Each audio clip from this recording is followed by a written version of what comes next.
ప్రజాస్వామ్యానికి విఘాతం కలిగిస్తూ అక్రమ విధానాలు తప్పుడు ప్రోత్సాహం చేస్తూ నక్సలైట్లుగా మారమని చెబుతున్న నీకు జీవించే హక్కు ఉందా అని ప్రశ్నిస్తూ ఉన్నాం. నీలాంటి వాళ్ళు సంఘ విద్రోహ శక్తులుగా మారుతున్నారు.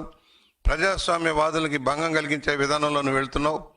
నీకు తగిన గుణపాఠం చెప్పాల్సిన పరిస్థితి ఆసన్నమైందని మనవి చేస్తూ ఉన్నాం. నేను అంటున్నా, నీ తల నరకొచ్చు కదా. ప్రజాస్వామ్యానికి విఘాతం కలిగిస్తూ అక్రమ విధానాలు తప్పుడు ప్రోత్సాహం చేస్తూ నక్సలైట్లుగా మారమని చెబుతున్న నీకు జీవించే హక్కు ఉందా అని ప్రశ్నిస్తూ ఉన్నాం. నీలాంటి వాళ్ళు సంఘ విద్రోహ శక్తులుగా మారుతున్నారు. ప్రజాస్వామ్యవాదులకి భంగం కలిగించే విధానంలో నువ్వు వెళ్తున్నావు. నీకు తగిన గుణపాఠం చెప్పాల్సిన పరిస్థితి ఆసన్నమైందని మనవి చేస్తూ ఉన్నాం.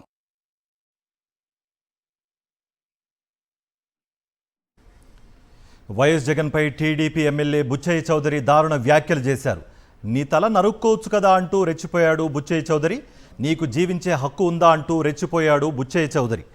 ఇటీవలే జగన్ను భూస్థాపితం చేస్తారంటూ చంద్రబాబు దారుణ వ్యాఖ్యలు చేసిన సంగతి తెలిసిందే.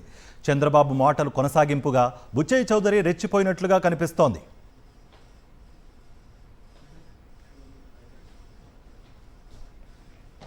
రైట్, బుచ్చయ్య చౌదరి వ్యాఖ్యలపై మరింత సమాచారాన్ని మా ప్రతినిధి సతీష్ అందిస్తారు. సతీష్, ఈ వ్యాఖ్యలను ఎలా చూడాలి? ఒక రెచ్చగొట్టే వ్యాఖ్యలుగా చూడాలా, లేకపోతే దీని వెనకాల ఇతరత్ర కారణాలు ఏమైనా ఉన్నాయా?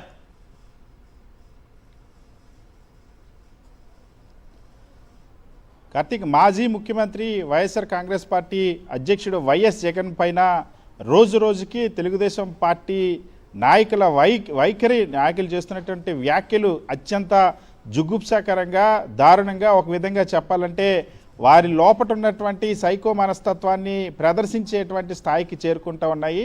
వరుసగా వైఎస్ జగన్మోహన్ రెడ్డిని భౌతికంగా లేకుండా చేస్తామంటూ ఇటీవల వరుసగా టీడీపీ నాయకులు చేస్తున్నటువంటి వ్యాఖ్యలు రాష్ట్ర వ్యాప్తంగా ఆ వైఎస్ఆర్ కాంగ్రెస్ పార్టీ కార్యకర్తలను, వైఎస్ జగన్మోహన్ రెడ్డి అభిమానులు కూడా ఆందోళన కలిగిస్తున్నటువంటి పరిస్థితి. ఈరోజు తాజాగా తెలుగుదేశం పార్టీకి సంబంధించినటువంటి కేంద్ర కార్యాలయం నుండే తెలుగుదేశం పార్టీ ఎమ్మెల్యే బుచ్చయ్య చౌదరి నీ తల ఎందుకు నరకూడదంటూ వైఎస్ జగన్మోహన్ రెడ్డిని ఉద్దేశించి మాట్లాడినటువంటి వ్యాఖ్యలు తీవ్ర దుమారం రేగుతూ ఉన్నాయి.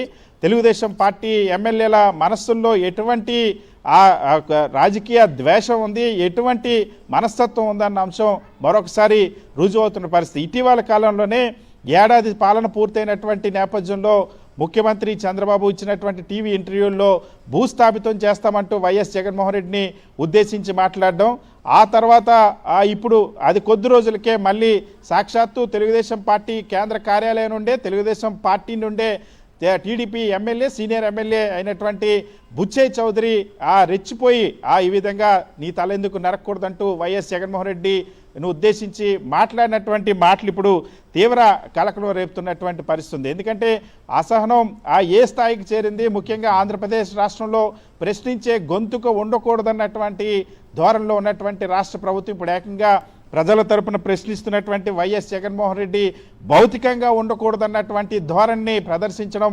భౌతికంగా ఉండకుండా చేస్తామంటూ మాట్లాడుతున్నటువంటి మాటలన్నవి తీవ్ర దుమారం రేపుతున్నటువంటి పరిస్థితి. ఎందుకంటే ఇక్కడ చాలా స్పష్టంగా స్వయంగా తెలుగుదేశం పార్టీ కేంద్ర కార్యాలయం నుండే, తెలుగుదేశం పార్టీ వేదిక మీద నుండే బుచ్చయ్య చౌదరి రెచ్చిపోయి ఈ వ్యాఖ్యలు చేయడం అనేది ఇప్పుడు తీవ్ర కలకం రేపుతుంది. ఎందుకంటే నీ తల నరకొచ్చు కదా అంటూ స్వయంగా బుచ్చయ్య చౌదరి వైఎస్ఆర్ కాంగ్రెస్ పార్టీ అధ్యక్షుడు వైఎస్ జగన్మోహన్ రెడ్డిని ఉద్దేశించి చేసినటువంటి మాటలు, నీకు జీవించే హక్కు లేదు అంటే ఇక్కడ వైఎస్ జగన్మోహన్ రెడ్డి జీవించకూడదు, ఆయన తల నరుకుతాం అన్నటువంటి అర్థం వచ్చేలాగా తెలుగుదేశం పార్టీ కేంద్ర కార్యాలయం నుండి తెలుగుదేశం పార్టీకి సంబంధించినటువంటి సీనియర్ ఎమ్మెల్యే అయినటువంటి బుచ్చయ్య చౌదరి మాట్లాడడం అనేది. కొద్ది రోజుల కిందటే స్వయంగా ముఖ్యమంత్రి చంద్రబాబు కూడా ఇదే తరహాలో భూస్థాపితం ఎందుకు చేయకూడదంటూ మాట్లాడారు. ఇప్పటికే ఆ వ్యాఖ్యల పైన తీవ్రమైనటువంటి విమర్శలు వెల్లువెత్తున్నటువంటి పరిస్థితి.